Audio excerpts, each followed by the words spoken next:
Assalamualaikum warahmatullahi wabarakatuh. Innal hamdalillah nahmaduhu wa nasta'inuhu wa nastaghfiruh wa na'udzu billahi min shururi anfusina wa sayyiati a'malina. Man yahdihillahu fala mudilla lahu wa man yudlil fala hadiya lahu.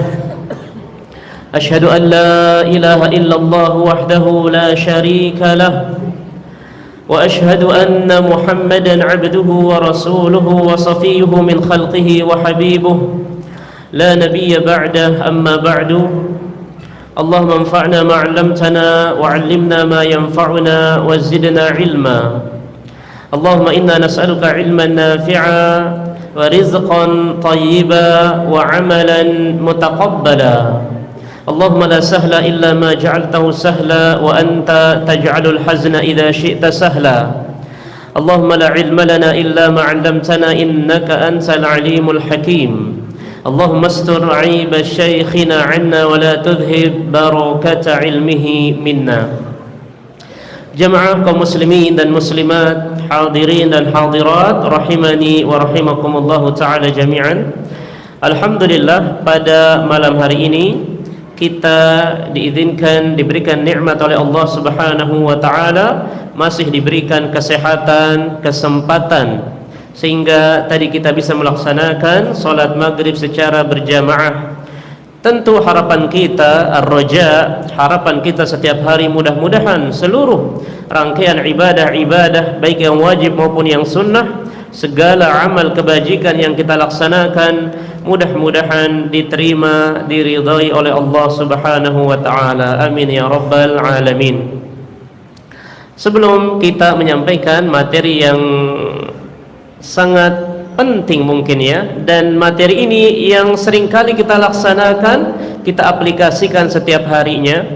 Sebelum itu mungkin saya ingin menyampaikan beberapa muqaddimah, yaitu beberapa sebab-sebab, beberapa metode agar kita mudah untuk mendapatkan ilmu. Jamaah yang sering kajian di masjid ini harus mengetahui beberapa sebab-sebab agar antum dan antunna dimudahkan untuk mendapatkan ilmu. Dan sebab-sebab ini juga sudah ditulis oleh Ustadzul Fadil Ustadz Yazid hafizahullah ta'ala dalam kitab beliau Adab-adab penuntut ilmu. Alhamdulillah, di antara beberapa sebab-sebab agar kita dimudahkan untuk menggapai ilmu, yang pertama adalah ad-du'a. Yang pertama, jangan lupa berdoa. Ini doa yang sangat penting. Setiap kita menuntut ilmu, jangan lupa berdoa kepada Allah, minta ilmu yang bermanfaat, minta ilmu yang berkah. Karena orang yang menuntut ilmu, orang yang melaksanakan amal kebajikan dan dia meremehkan berdoa, dia mengandalkan IQ-nya yang 200 sekian, dia mengandalkan kemampuannya dan seterusnya, maka ini terancam masuk neraka jahanam. Ya, orang-orang yang sombong dan tidak mau berdoa, maka dia akan masuk ke dalam neraka jahanam dengan hina dinanya. Oleh karena itu Allah Subhanahu wa taala perintahkan Nabi kita yang mulia sallallahu alaihi wasallam agar memohon, meminta ilmu yang barakah.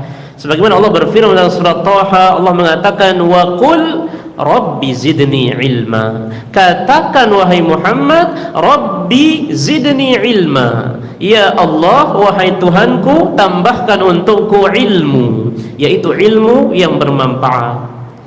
Maka jangan lupa yang pertama adalah sering-sering kita berdoa memohon ilmu yang bermanfaat. Salah satu doa yang ma'thur yaitu Allahumma inni as'aluka ilman nafi'a wa rizqan thayyiba wa amalan mutaqabbala. Bisa juga Rabbi zidni ilma warzuqni fahma, dan doa-doa ma'thur yang lainnya. Yang kedua, sebab yang kedua agar kita dimudahkan untuk menggapai ilmu adalah al-ijtihadu fi talabil ilmi, bersungguh-sungguh di dalam menuntut ilmu. Jangan lupa untuk berijtihad, bersungguh-sungguh. Maka para sahabat, para tabi'in, ya para tabi'ut tabi'in, para ulama salaf terdahulu, mereka bersungguh-sungguh di dalam menuntut ilmu, sungguh-sungguh hadir, sungguh-sungguh menyimak, sungguh-sungguh mencatat, sungguh-sungguh mengamalkan, memurajaah dan seterusnya, sungguh-sungguh. Maka di dalam sebuah ungkapan Ali bin Abi Thalib, beliau pernah mengatakan, "Lau kana hadzal ilmu yudraku bil muna, ma kana yabqa fil barriyati jahilu, ijhad wala taksal wala taku ghafilan, fanadamatul uqba liman yatakasal." Ali bin Abi Thalib pernah mengatakan, sekiranya ilmu ini bisa digapai hanya dengan berangan-angan semata, tidak mau belajar, mungkin tidak ada orang yang bahlul di muka bumi ini, mungkin tidak ada orang yang bodoh di muka bumi ini kalau ilmu didapatkan hanya sekedar berangan-angan. Maka pesan beliau, ijhad wala taksal, bersungguh-sungguh dan jangan bermalas-malasan, wala taku ghafilan, jangan pernah lalai, fanadamatul uqba liman yatakasal, karena orang yang suka lalai, suka bermalas-malasan, maka nanti akibatnya adalah penyesalan. Banyak orang-orang yang kadang-kadang menyesal, waduh Pak Ustaz, saya menyesal dulu kenapa saya nggak belajar tahsin, kenapa nggak belajar tajwid, akhirnya sekarang ada halaqah tajwid bapak-bapak, malu dia, nyesal dia, kenapa enggak dari dulu dia belajar tahsin, belajar tajwid, belajar bahasa Arab, belajar ilmu syar'i dan seterusnya. Nah, maka oleh karena itu ijtihad, terus bersungguh-sungguh. Yang ketiga, sebab yang ketiga agar kita dimudahkan untuk meraih ilmu adalah yaitu adamul kibri wal haya. Adamul kibri wal haya, hilangkan dua sifat ini. Sifat apa itu? Al-kibr, sifat yaitu rasa sombong, wal haya, dan sifat malu. Anak-anak kita di sekolah kalau ingin sukses, cepat mendapat ilmu, maka nasihat dia dihilangkan dua sifat ini, jangan sombong, jangan malu. Imam Mujahid pernah mengatakan, la yata'allamul ilma mustahyin wala mustakbir. Tidak akan mendapatkan ilmu orang yang malu dan orang yang sombong. Mungkin muncul pertanyaan, ya Ustaz, bukankah Nabi SAW pernah mengatakan, wal haya'u syu'batun minal iman, malu itu setengah daripada iman, bagian daripada iman, cabang daripada iman. Kenapa dikatakan malu harus dibuang? Bukankah malu itu penting, harus ditancapkan di dalam hati untuk sifat malu tersebut, karena dia adalah bagian cabang daripada keimanan. Apa jawabannya? Jawabannya adalah malu itu ada dua macam. Ini jangan sampai keliru. Nanti guru-guru di sekolah dengan lantang dia mengatakan, buang rasa malu kalian, mental harus kuat. Ini nanti khawatir anak-anak nanti salah paham. Karena guru hadis mengajarkan wal haya'u syu'batun minal iman, malu bagian dari iman, jangan dibuang. Nah, maka harus dijelaskan. Malu itu ada dua kata para ulama. Yang pertama, malu yang syar'i, malu yang terpuji. Yang mana itu? Malu di dalam berbuat maksiat, malu di dalam melakukan pelanggaran dan dosa. Ini bagus, jangan dibuang, pertahankan ya. Malu berbuat riba, malu berzina, malu korupsi, malu membuka aurat dan seterusnya, malu membuli, malu berdusta dan seterusnya. Ini malu yang terpuji. Ada malu yang kedua, yaitu malu yang tidak syar'i, alias malu yang tercela, yang kurang bagus. Malu yang seringkali menghalangi seseorang untuk mendapatkan pahala, mendapatkan ilmu. Contohnya gimana? Malu ketika disuruh belajar tajwid, malu hadir. Suruh belajar bahasa Arab, malu. Suruh maju ke depan oleh gurunya, malu. Apalagi suruh ibunya beli terasi di warung, malu. Bapak-bapak disuruh gotong royong sama Pak RT, malu bawa cangkul. Biasanya dia bawa tas, bawa nyetir, bawa apa gitu. Ini dibawa cangkul. Ya, gotong royong Pak, malu.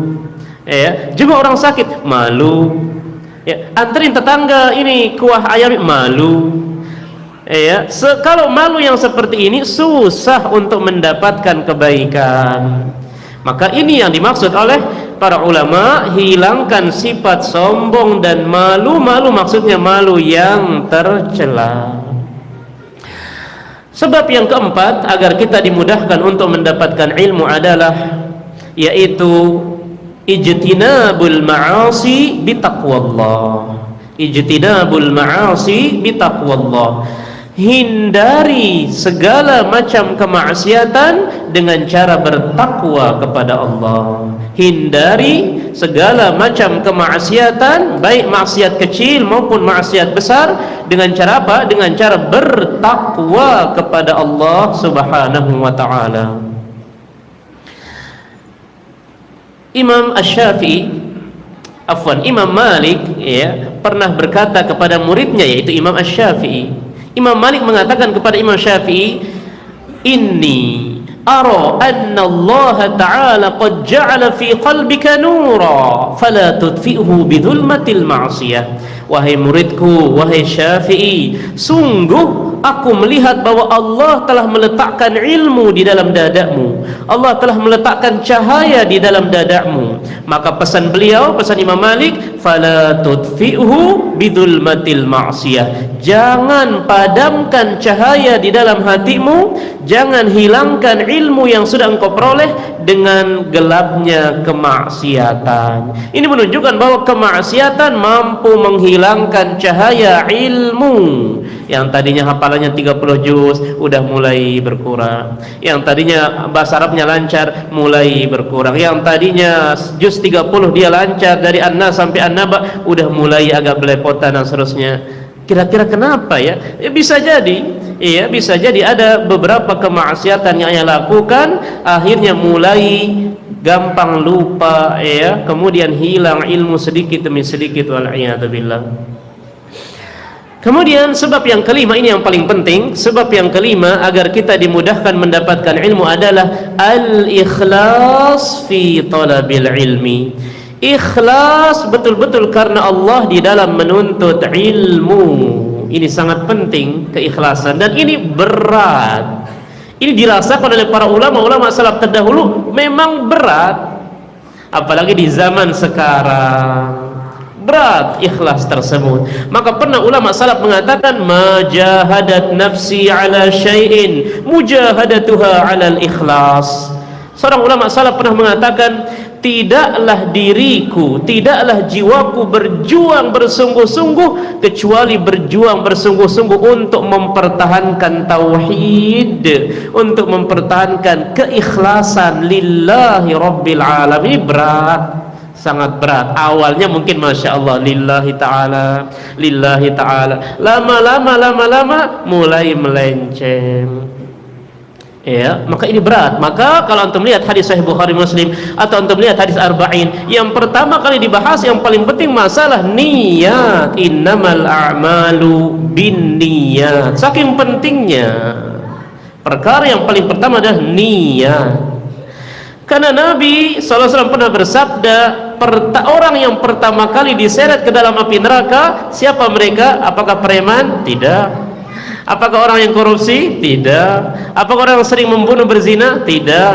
Justru yang pertama kali diseret ke dalam api neraka nanti alimun wa qari'ul Qur'an. Pertama kali diseret ke dalam api neraka adalah orang yang berilmu, orang yang alim, dan orang yang mahir membaca Quran, bahkan hafalannya 30 juz, bacaannya fasih, masya Allah. Ini yang pertama kali diseret. Maka hati-hati, jangan sampai yona jadi hafiz tapi enggak dinasehati masalah niat. Ayo menuntut ilmu, kajian di Masjid Al-Fatimah, kajian kan saking semangatnya kajian terus, tidak pernah tidak hadir terus, cuma lupa dia meluruskan niat. Maka ini bahaya. Banyak ilmunya ya, masya Allah, profesor, doktor, tapi ternyata dia yang pertama kali diseret ke dalam api neraka. Apa salahnya? Niat. Ya, maka oleh karena itu Nabi bersabda, man ta'allama ilman mimma yabtaghi bihi wajha Allah la yata'allamuhu illa liyusiba gharadan minad dunya lam yajid 'urfal jannati yaumal qiyamah atau kama qil. Barang siapa yang menuntut ilmu syar'i yang seharusnya ilmu tersebut dituntut karena Allah, tapi ternyata dia menuntut ilmu hanya untuk perbendaharaan dunia semata, hanya untuk dunia dan jabatan, lam yajid 'urfal jannati yaumal qiyamah, nanti pada hari kiamat dia tidak akan mendapatkan aroma surga. Boro-boro memasukinya, aromanya saja ia tidak dapatkan. Apa sebab? Nuntut ilmu sejak TK, sejak SD, sejak SMP, SMA, bahkan ta'lim dan seterusnya, niatnya keliru, bukan karena Allah, tapi hanya sekedar karena ijazah PNS, ijazah jabatan dan seterusnya. Lam yajid 'urfal jannah, dia tidak akan mendapatkan aroma surga. Maka sebelum kaki melangkah dari rumah, niat untuk apa dulu datang ke masjid, bawa buku untuk apa? Maka oleh karena itu statement Allah yang sangat tegas dalam Al-Quran, qul inna salati wa nusuki wa mahyaya wa mamati lillahi rabbil alamin. Katakanlah bahwasanya salatku, sembelihanku, nusuk artinya sembelihan. Makanya kalau ketika istilah akikah itu kan menyembelih, ya, sehingga sebagian ulama lebih menyebutnya nasikah, nusuk, ya, sembelihan, nasikah. Jadi boleh kita bilang akikah, bisa juga nasikah. Sebagian lebih condong ingin menyebutnya nasikah, bukan akikah. Kenapa? Karena akikah itu kadang-kadang satu kata akar dengan ukuk. Ukuk artinya apa? Berdurhaka kepada orang tua. Ukuk, durhaka. Ya, sehingga sebagian ulama lebih condong menyebutnya kapan antum nasikah, ya. Tapi karena sudah kedung booming, ya, dan sudah disebutkan akikah, maka sudah sudah dikenal, oh akikah, yang menyembelih kambing atau domba bagi yang anak yang lahir di hari ke-7, kalau laki-laki 2, kalau perempuan 1 ekor kambing, ya.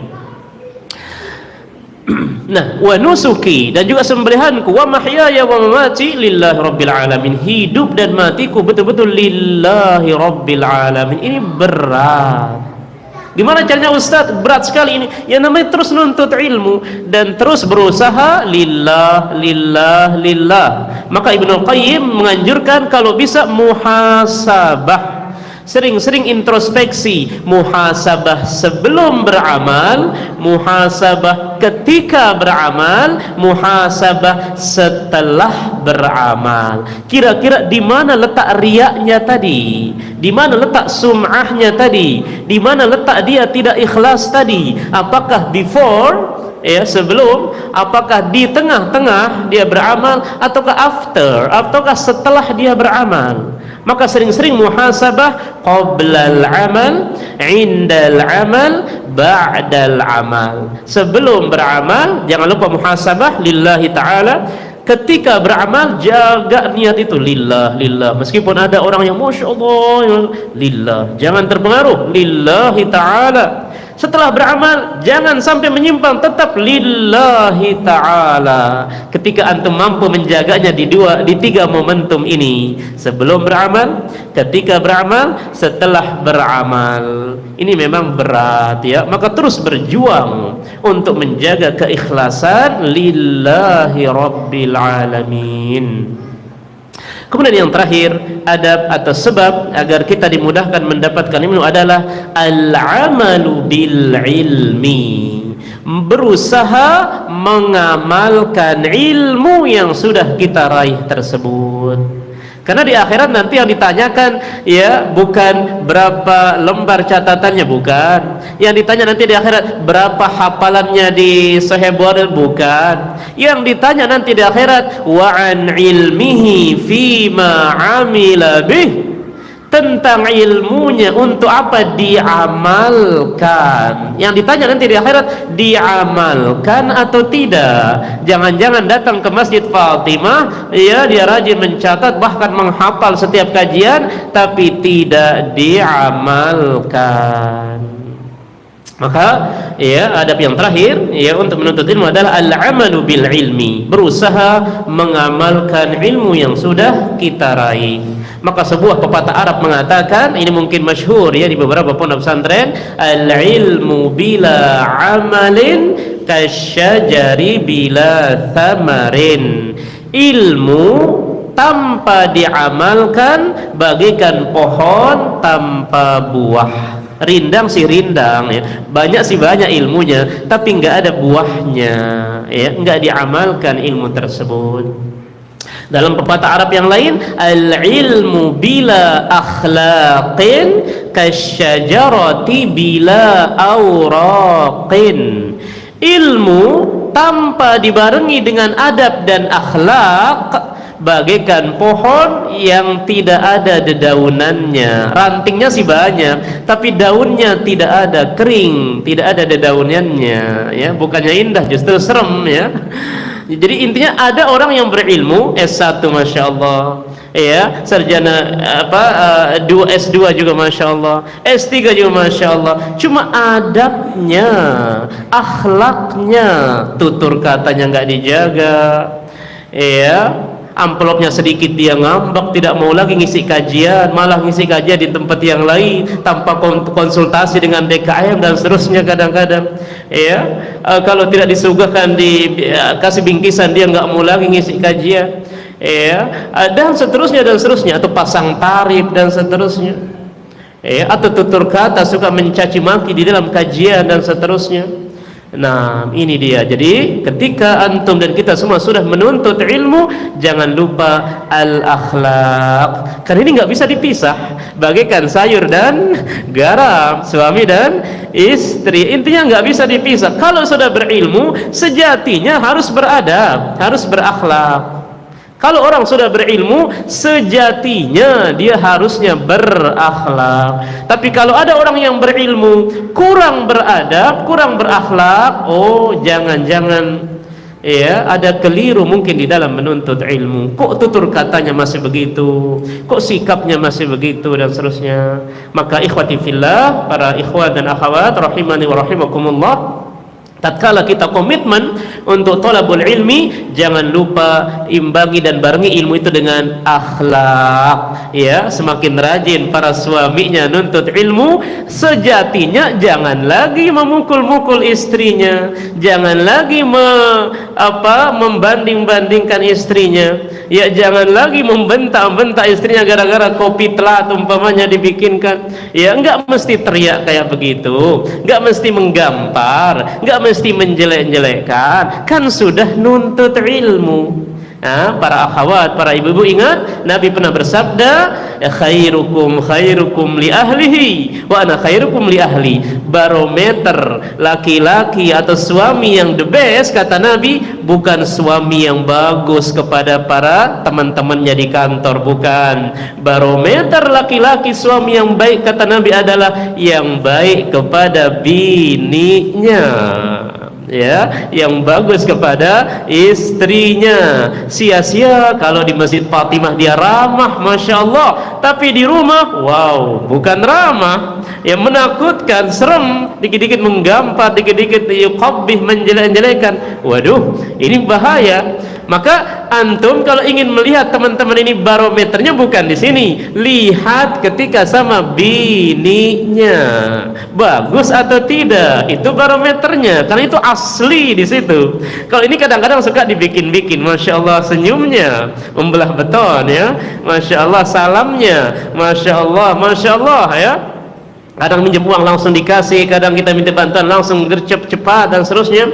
Begitu istrinya minta nafkah zahir, nah apalagi nafkah batin, dia bilang kamu ini ya, dan seterusnya, nggak boleh ya.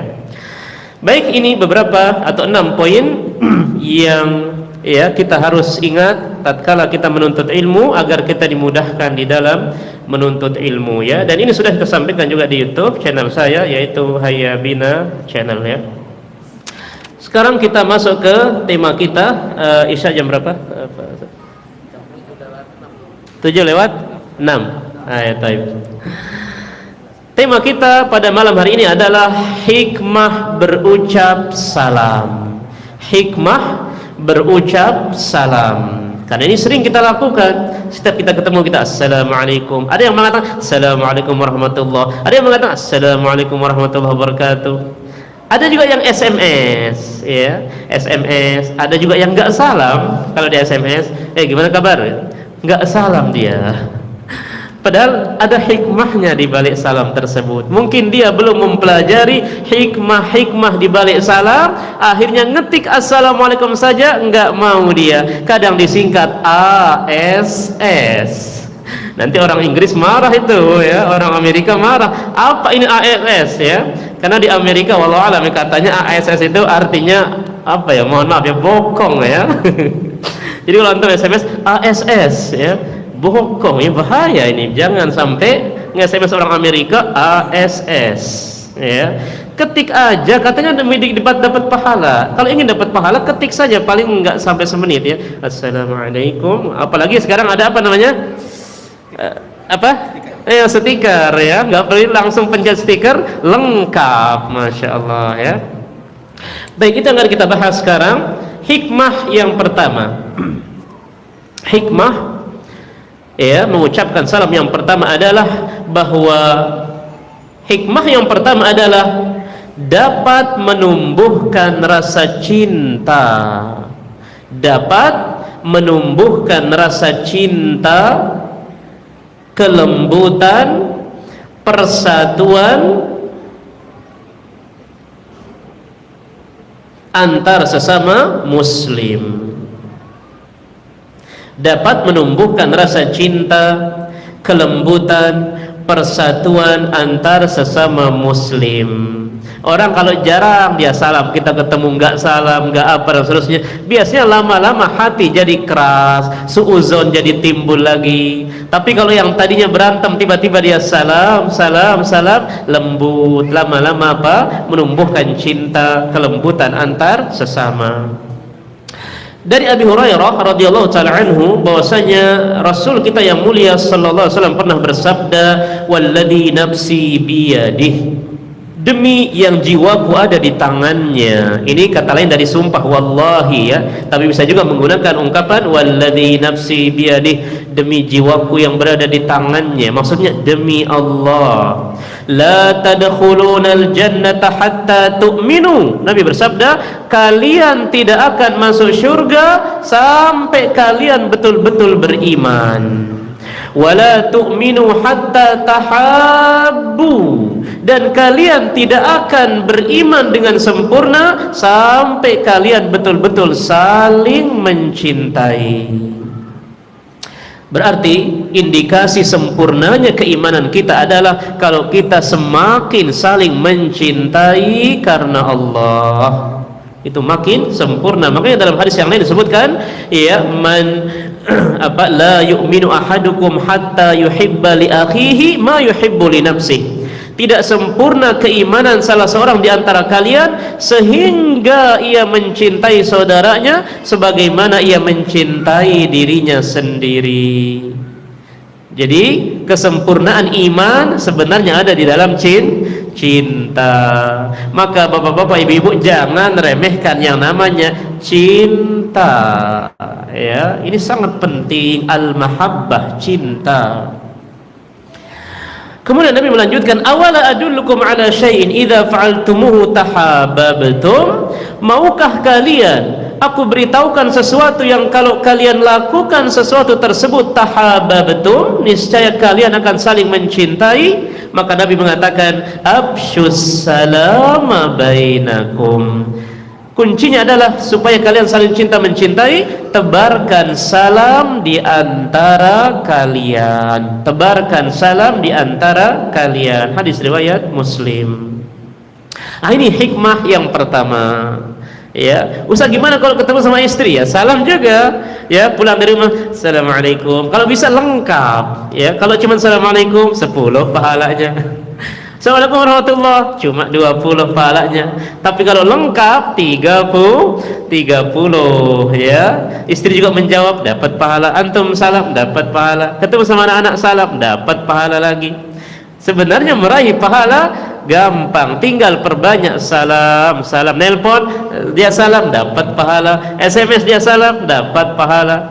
Maka jangan malas kalau mengucapkan salam, meskipun dengan lisan atau meskipun dengan SMS. Nah, ini hikmah yang pertama. Jadi salam itu dapat menumbuhkan rasa cinta di antara sesama. Hikmah yang kedua,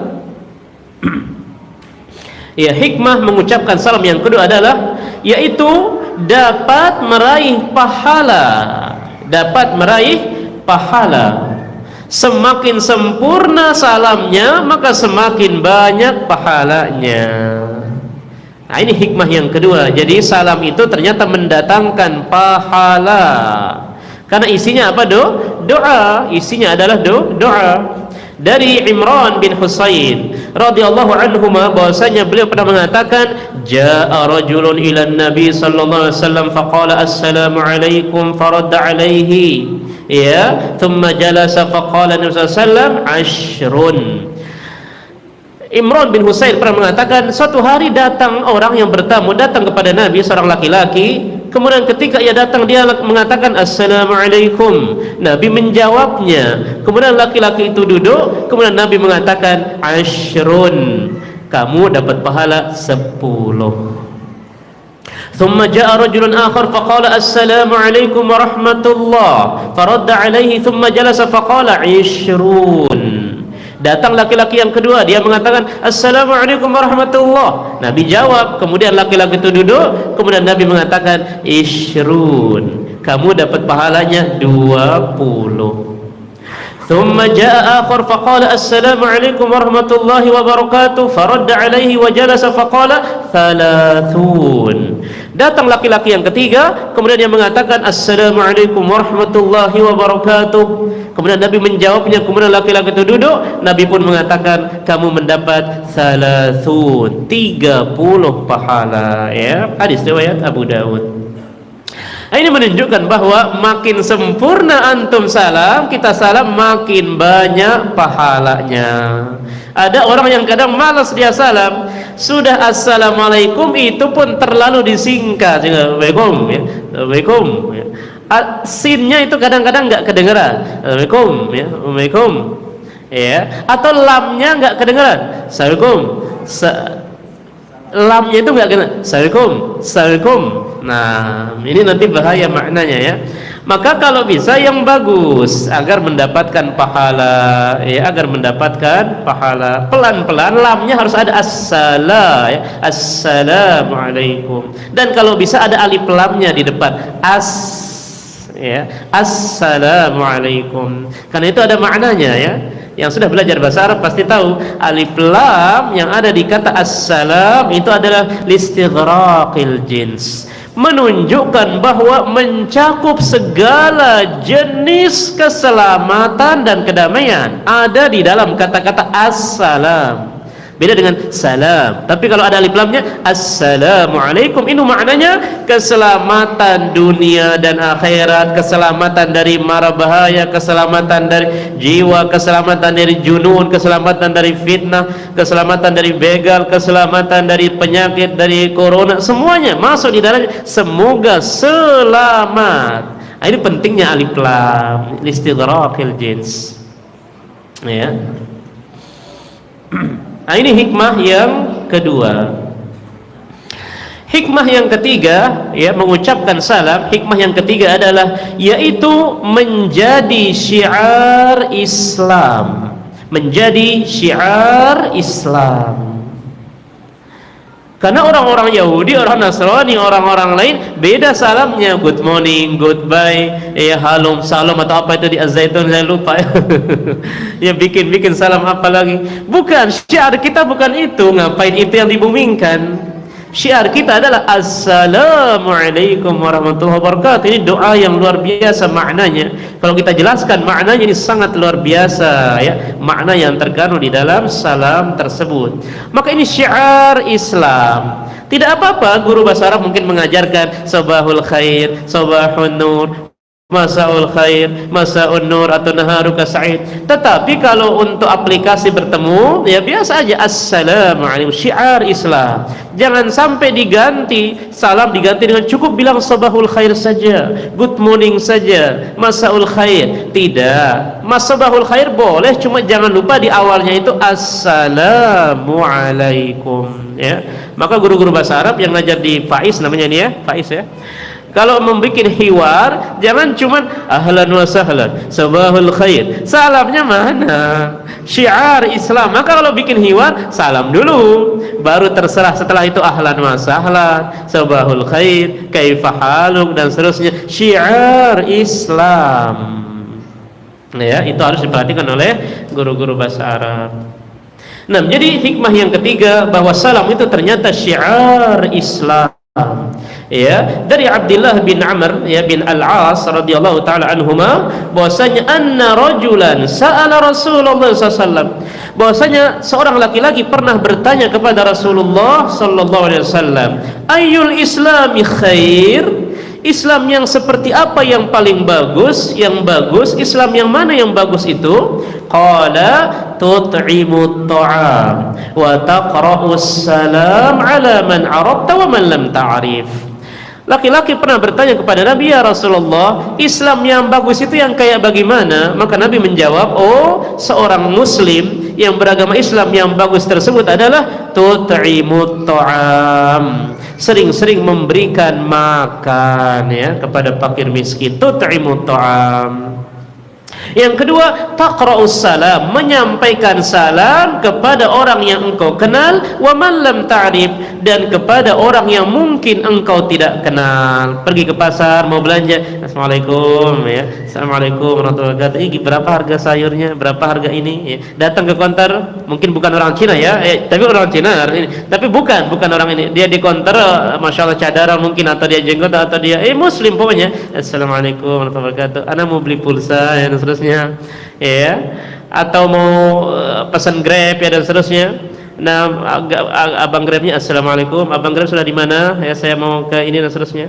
Tiba-tiba datang dia, assalamualaikum warahmatullahi wabarakatuh, antar saya ke sini ya, seterusnya ya. Selesai ngantar kita pulang, jangan lupa adab untuk sebagai tuan rumah adalah tunggu dulu ya, jangan langsung masuk kamar, tukang Grabnya masih di depan rumahnya, kasihan, tunggu dulu ya. Oh, ini bayarnya, nah terusnya tunggu.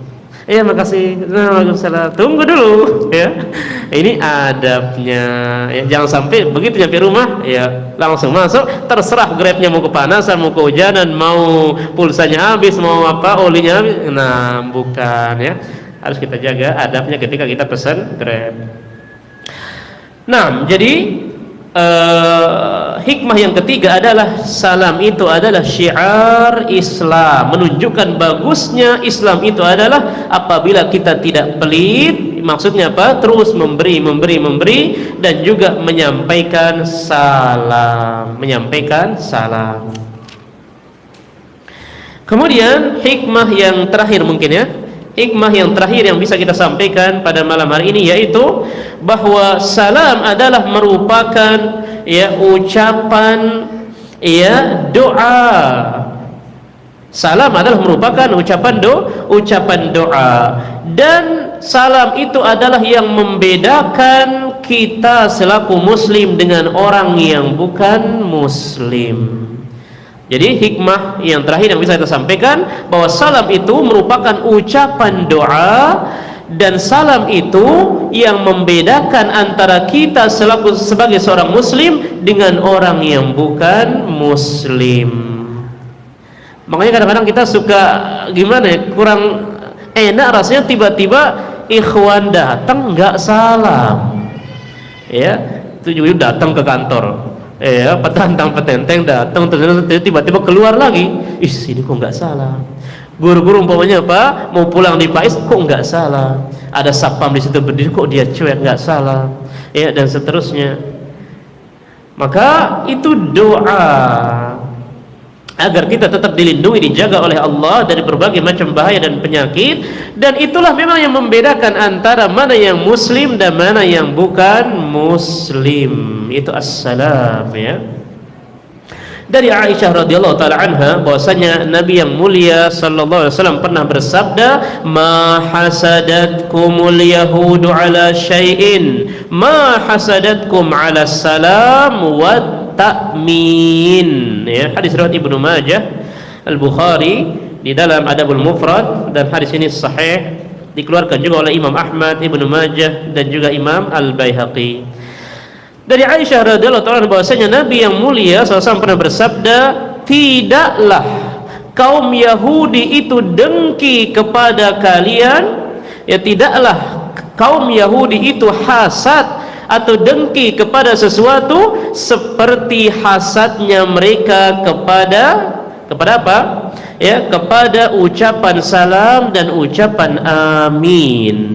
Jadi kalau kita mensyiarkan salam itu mereka benci, makanya mereka ingin menggantinya, ya salam atau apalah ya, diganti dengan goodbye, good evening, good dan seterusnya. Hasadnya orang-orang Yahudi itu ketika sudah kita syiarkan salam dan ketika kita bilang amin, benci mereka, amin ya. Makanya kalau antum atau kita sedang sholat, jangan aminnya terlalu lirih ya, amin, kalah dengan anak-anak kecil, amin, kok kalah ya. Harusnya bapak-bapak jangan kalah, ini syiar ya, takmin, ucapan amin ya. Cuma kadang-kadang begitu, suka kalah sama anak kecil. Anak kecil Masya Allah dia lantang amin, bapak-bapak dia malu amin, kadang nggak kedengeran, kadang juga cuma di hati dan seterusnya. Jangan diangkat suaranya, meskipun khilaf antara ulama fikih, cuma pendapat yang paling kuat kalau bisa at-ta'minnya diangkat suaranya. Syiar Islam membuat orang-orang Yahudi apa? Hasad. Salam dan ucapan amin ya, amin. Kalau kalian menanyakan secara langsung tentang materi tadi ataupun di materi yang lain, insyaallah nanti akan dijawab. Bisa ditulis di kertas atau bisa langsung. Kalau yang ditanyakan langsung, berikan mikrofon.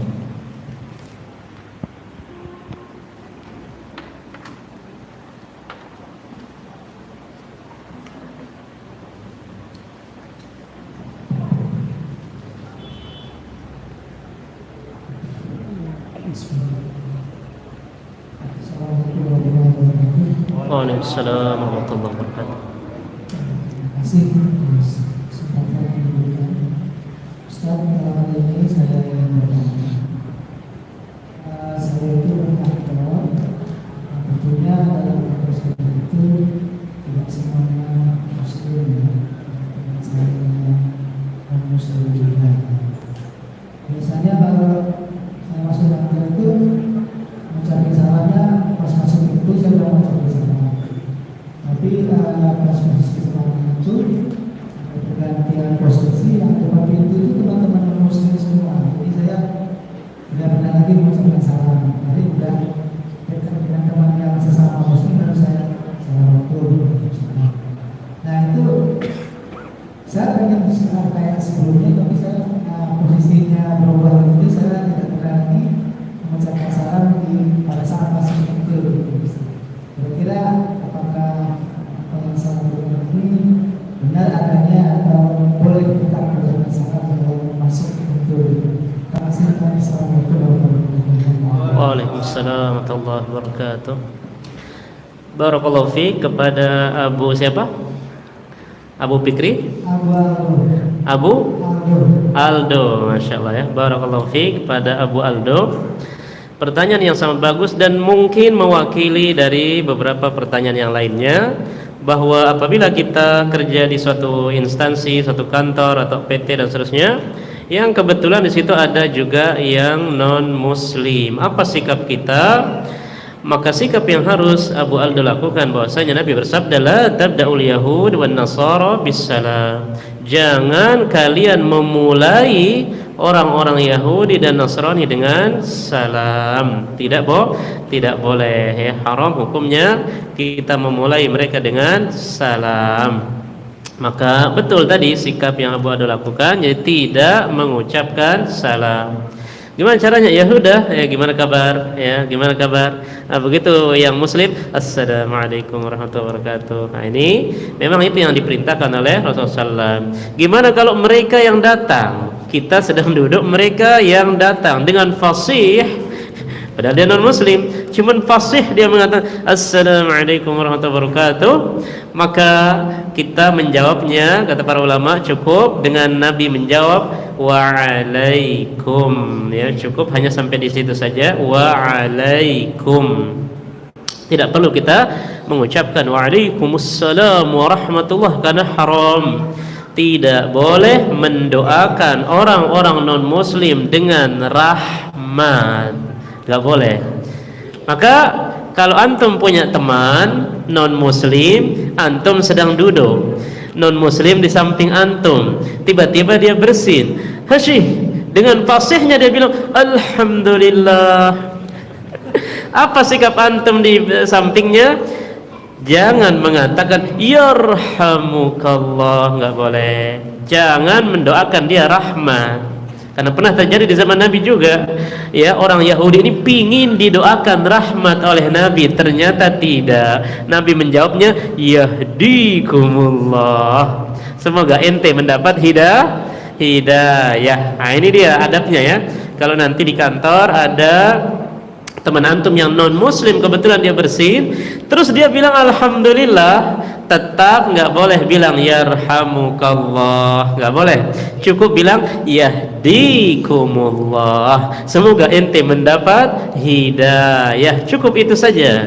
Jangan mendoakan dia ampunan, jangan mendoakan dia rahmat. Ini tidak boleh. Karena rahmat itu dalam maknanya ya, anugerah, nikmat, ampunan, ya, dan seterusnya. Maka dilarang bagi kita untuk mendoakan rahmat dan ampunan bagi non muslim. Jadi begitu ya, tidak boleh memulai dengan salam. Toh jika mereka yang memulai, cukup kita menjawab waalaikum. Barakallahu fiik. Nah, Silakan yang lain, saya langsung. Assalamualaikum warahmatullahi wabarakatuh. waalaikumsalam warahmatullahi wabarakatuh. Ada dua pertanyaan Pak Ustaz.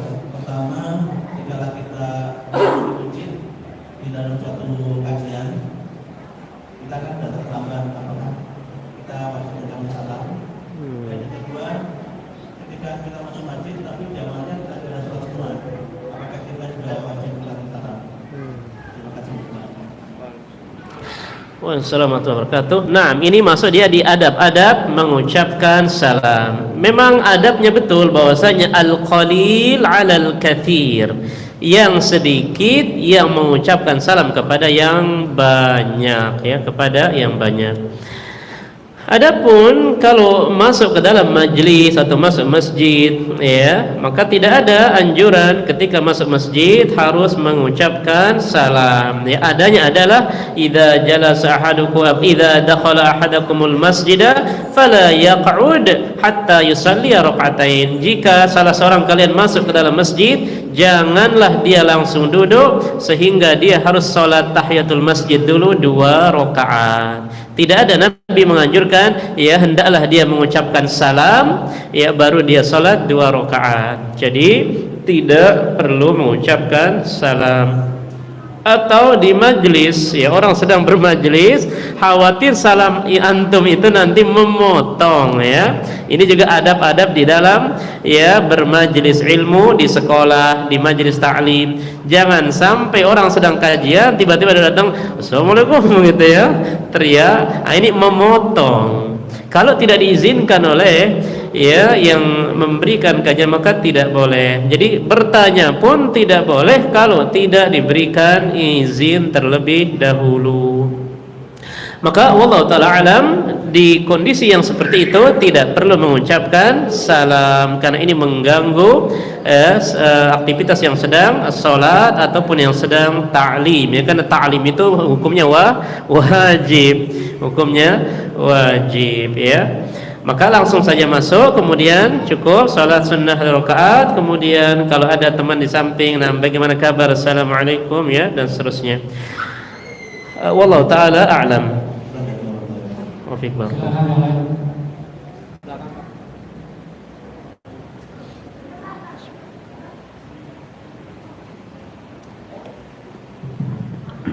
Assalamualaikum warahmatullahi wabarakatuh. Waalaikumsalam warahmatullahi wabarakatuh. Ustaz, bolehkah kita sebagai Islam itu mentaati kepada pemerintah atau pemimpin yang kira-kira itu kafir? Oh ya, tadi Abu siapa? Yang kedua tadi? Abu Haikal. Ya, Masya Allah. Kalau ini Mas Muk? Zulfikar, ya, Masya Allah. Pertanyaan sangat bagus, barakallahu fiik. Bolehkah kita taat kepada pemimpin yang kebetulan pemimpin itu kafir? Nah, taat kepada pemimpin tentu ini Allah berfirman, atiullaha wa atiur rasula wa ulil amri minkum. Ya, wa ulil amri minkum. Qaddarullah, umpama ketika ada di suatu negara, suatu wilayah, ternyata yang terangkat itu adalah orang kafir, atau saudara-saudara kita banyak di Amerika, ternyata yang keangkat Donald Trump, ada saudara-saudara kita mungkin yang di Inggris, ternyata yang terangkat ini dan seterusnya. Gimana sikapnya? Maka Nabi SAW pernah bersabda, ya, bahwasanya isma' ya wa ati', tetap dengarkan, tetap taati, ya, walau ta'ammara alaikum 'abdun habasyi, meskipun kondisinya kalian dipimpin oleh budak Habasyah. Memang apa? Seorang budak nggak boleh jadi pemimpin. Cuma Nabi mengumpamakan sekiranya seandainya ada budak naik jadi pemimpin budak Habasyah, tetap jangan memberontak, ya, tetap taati dan dengarkan selama perintah-perintahnya itu tidak bertentangan dengan syariat agama Islam. Jadi ada ranah boleh dan ada ranah yang tidak boleh. Kalau Donald Trump umpamanya melarang akhwat di Amerika nggak boleh pakai jilbab, nah ini nggak boleh tidak boleh ditaati, karena Rasul bersabda, la ta'ata li makhluqin fi ma'siyatil khaliq. Tidak boleh taat kepada makhluk yang kira-kira bermaksiat kepada sang Khaliq. Atau Nabi bersabda, la ta'ata illa fil ma'ruf. Tidak ada ketaatan kecuali hanya dalam perkara-perkara yang ma'ruf saja. Jadi qadarullah, umpamanya ya, kalau ada pemimpin yang non muslim dan perintahnya tidak ada yang bertentangan, seperti pakai helmnya, ya, kalau ngantor harus pakai jas, ya, kalau ini harus pakai sepatu, ya, harus bikin SIM kalau udah 17 tahun, ya, tidak ada yang bertentangan, maka tetap ditaati, tidak boleh memberontak. Tapi meskipun dia muslim pemimpin, tapi perintahnya ternyata bertentangan dengan syariat agama Islam, hatta walau karena dia muslim, tetap tidak boleh ditaati. Bukan hanya non muslim, muslim pun, ya, umpamanya Pak Jokowi, ya, seorang muslim, ketika ada perintahnya, ya, kepresnya atau apalah namanya, perpun yang diterbitkan ternyata bertentangan dengan syariat agama Islam, tidak boleh ditaati, ya, tidak boleh ditaati. La ta'ata li makhluqin fi ma'siyatil khaliq. Tidak boleh mentaati makhluk ketika perintahnya itu bermaksiat kepada sang Khalik. Begitu pula suami, ya, atau begitu pula orang tua kita, ketika perintahnya bertentangan, tetap tidak boleh ditaati, ya, tidak boleh ditaati. Wallahu taala a'lam.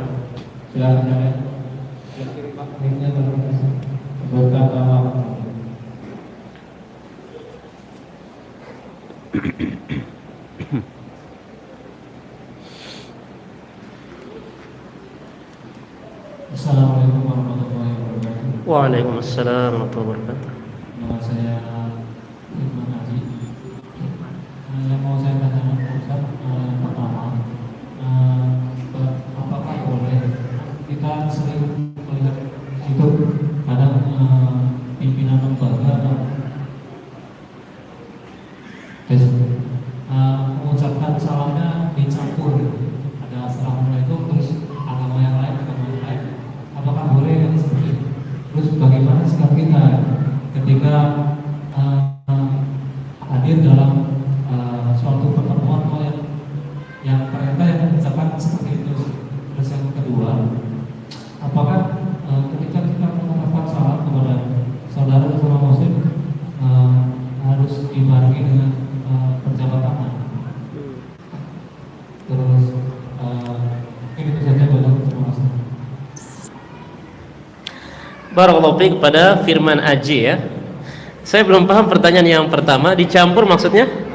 Biasanya dalam satu forum yang resmi, pertama disebutkan salam, kemudian salam agama-agama yang lain. Oh. Pertama dia salam, terus dia bilang apa? Salam sejahtera, kemudian Om Swasti. Nah, barakallahu fiik, intinya syiar Islam adalah salam ya.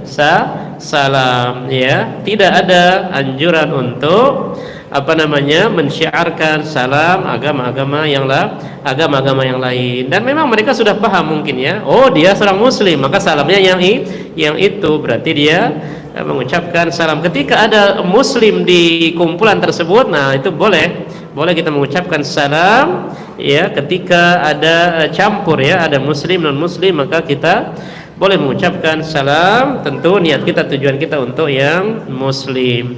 Adapun yang dicampur-campur, maka tentu kita lihat dulu. Kalau tidak dicampur, emang ada darurat atau tidak? Apakah harus dia nanti kena undang-undang, kena ini delik, atau kalau nggak ada deliknya ya udah, ya tidak perlu dicampur-campur. Assalamualaikum warahmatullahi wabarakatuh, Om Swastiwastu, dan seterusnya. Kalau nggak ada delik dan nggak ada masalah, dan mereka paham bahwa kita yang berbicara adalah orang yang muslim, maka cukup kita menggunakan salam yang yang Islam. Nabi pernah menulis surat ya kepada raja-raja ya Romawi, Persia, dan raja-raja yang lainnya, tidak menggunakan salam mereka. Nabi ketika menulis surat ya, Nabi tidak menggunakan salam mereka ya. Tetapi Nabi hanya mengatakan assalamu ala manittaba'al huda. Justru Nabi tidak menggunakan salam Yahudi, salam Nasrani, salam Raja Romawi, tidak. Nabi hanya mengatakan assalamu ala manittaba'al huda.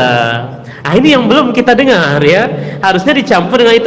Assalamualaikum warahmatullahi wabarakatuh. Wassalamualaikum ala manittaba'al huda. Keselamatan bagi orang dengan ini. Makanya kita bilang kalau nggak ada deliknya dan seterusnya, alangkah bagusnya cukup salam yang diajarkan dalam syariat agama Islam. Dan kalaupun ada non muslim pingin mengucapkan salam, seperti Nabi contohkan ketika menulis surat, Nabi hanya mengatakan assalamu ala manittaba'al huda. Ustaz, boleh gak salam ini kita ucapkan kepada sama muslim? Gak boleh, orang kan sudah Islam ya. Itu maksudnya bagi yang non muslim ya, assalamu ala manittaba'al huda. Itu lebih selamat ketimbang mengatakan Om Swasti, astu atau apa dan seterusnya, khawatir tasyabuh. Jadi ini dulu, kondisikan dulu kira-kira ada fitnahnya, ada deliknya, ada ini. Oh, kalau tidak ada, berarti ini namanya tasamuh, saling toleran. Mereka memahami bahwa kita juga seorang muslim. Kalau yang hadir, Siapa yang hadir? pendengarnya, apakah akan menjawab salamnya dicampur juga?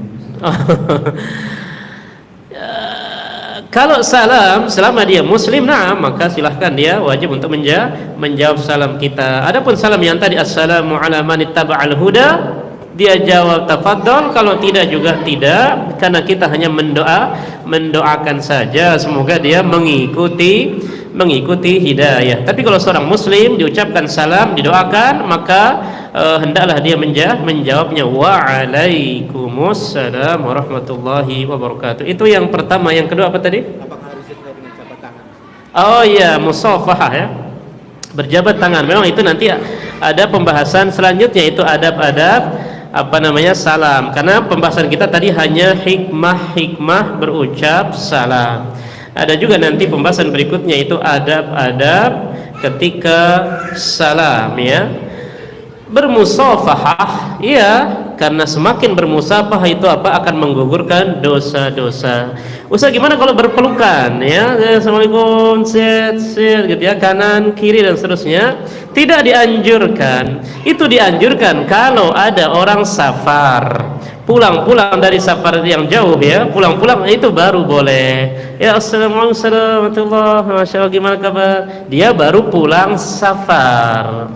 Kalau nggak ada safar, cuma di sini doang antara guru, tidak perlu assalamualaikum sampai cium kanan cium kiri, tidak ya, tidak perlu. Tapi gimana adabnya kalau kita sedang duduk, terus ada yang datang salam mau masuk, apakah kita boleh berdiri atau tidak? Orang-orang Romawi dan Persia kalau ingin menyembah raja-raja mereka, biasanya rajanya duduk, dia pada berdiri. Ini cara ibadah orang-orang Yahudi, Romawi dan Persia zaman dahulu. Rajanya duduk, dia berdiri untuk memberikan penghormatan, ta'zim kepada raja. Maka kita lihat dulu, kalau antum berdiri dalam rangka ingin musafahah, boleh. Ini bedakan ya. Kalau antum berdiri dalam rangka bukan mengagungkan, ingin menjabat tangannya, karena salaman itu nggak boleh begini. Nah ini dia, harus rata. Karena kalau antum duduk terus dia kan begini jadinya, nggak boleh begitu. Kalau salam harus begini, harus rata. Nah supaya antum menjaga jangan sampai begini, antum terpaksa berdiri biar rata, biar dia rata. Atau ustadz pun jangan sampai dia menurunkan ini, harus diangkat biar jangan sampai muridnya terlalu ruku ya, terlalu menunduk, maka bisa diangkat agar muridnya mungkin ingin mencium tangannya. Itu diantara adab. Jadi boleh ya kalau di luar sholat, mungkin dia ketemu di jalan, di kantor, seterusnya, silahkan bermusafahah kalau sesama laki-laki ya, kalau sama laki-laki atau sesama akhwat, maka itu sangat dianjurkan. Adapun al-mu'anaqah, bahasa Arabnya al-mu'anaqah, saling berpelukan, itu ada momennya. Mungkin dia pulang umroh, pulang haji, atau pulang dari safar ya, di keluar kota, pulang-pulang, boleh ya. Oh, Masya Allah, gimana kabar? Ahlan wa sahlan ya. Nah itu tafadhol. Tapi kalau biasa-biasa, biasa saja ya. Assalamualaikum, jabat tangan biasa ya. Wallahu taala a'lam. Masih ada satu lagi terakhir kita bacakan dari pertanyaan Ustaz. Assalamualaikum warahmatullahi wabarakatuh Ustaz. Bolehkah jika ada orang menzalimi kita akan berdoa untuk memburukan orang tersebut? Pertanyaan dari akhwat, ikhwan ya. Barakallahu fiik atas penanya, bolehkah kita mendoakan keburukan atas orang yang menzalimi? Nabi tidak pernah mengajarkan untuk mendoakan keburukan ya, untuk mendoakan keburukan. Ketika ada orang salam kepada Nabi, orang Yahudi mengatakan assalamualaikum ya, semoga mati kamu gitu ya, semoga racun, semoga kebinasaan atasmu, lamnya dihilangin, assalamualaikum ya, semoga racun, semoga binasa atasmu. Maka Nabi menjawabnya wa'alaikum. Nabi tidak mau membalas dendam untuk wa'alaikumussalam, tidak. Aisyah waktu itu mendengar ya, maka Aisyah mengatakan, ya Rasulullah, mereka mendoakanmu keburukan. Dia mengatakan assalamualaikum, kenapa kamu tidak balas wa'alaikumussalam wal khinziru dan seterusnya ya. Maka Nabi mengatakan, mahlan ya Aisyah, pelan-pelan wahai Aisyah, aku tadi sudah menjawabnya, aku mengatakan wa'alaikum ya, maka itu sudah cukup untuk kembalikan. Karena Nabi tidak ingin membiasakan lisannya doanya untuk keburukan. Biarlah orang menzolimi ya, Nabi kita tidak boleh membalas untuk menzolimi atau mendoakan keburukan. Cukup kita mengatakan Allahu yahdik ya, mudah-mudahan Allah berikan engkau hidayah ya. Maka kalau keburukan dibalas lagi dengan keburukan, tentu ini ya tidak diajarkan oleh Rasulullah SAW ya. Cukup kita doakan dia. Karena banyak yang menzalimi Nabi, diludahin ya, kemudian di macam-macam, dieksekusi, diintimidasi, dihadang dan seterusnya. Tapi Nabi tetap mendoakan kaum tersebut, Allahumma hdihim fa innahum la ya'lamun, ya Allah berikan mereka hidayah karena mereka belum paham ya. Padahal Nabi berdarah-darah, dikejar-kejar orang gila majnun, dilempar di Taif berdarah. Nabi sampai pesimis, ya Allah, beginikah saya berdakwah ya Allah ya, saya dilempar-lempar, padahal saya membangun kebaikan ya Allah, seterusnya. Tapi sabar, la takun ka sahibil hut idnada wa huwa maqdhum. Wahai Muhammad, sabar, jangan seperti Nabi Yunus ya, yang mana beliau langsung mendoakan ya, dengan marahnya akhirnya Nabi Yunus diuji oleh Allah, dimakan oleh ikan karena nggak sabar. Maka Allah berpesan kepada Nabi kita, la takun kasahibil hut, jangan seperti Nabi Yunus yang langsung dia nggak sabar, dia marah, dia doakan supaya kaumnya ini lenyap dan seterusnya. Maka Nabi kita pun sabar. Maka kita sebagai umatnya wajib untuk ittiba, mengikuti ya. Nabi kita kezaliman luar biasa didapatkan. Kalau kita kan paling hanya ya difitnah atau di apa dan seterusnya, sabar dan doakan hidayah untuk mereka. Wallahu taala a'lam. Pertanyaan terakhir berkaitan dengan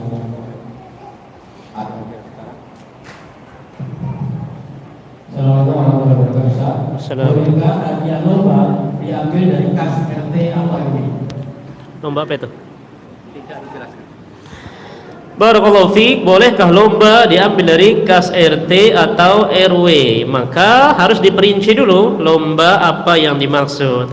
Kalau lomba MTQ, MHQ, lomba berkuda, lomba memanah, lomba lempar tombak, ya, lomba lari, maksudnya apa? Lomba untuk yang disunnahkan, maka ini boleh dalam rangka dakwah. Kalau dalam rangka dakwah syiar Islam boleh, ya, silahkan.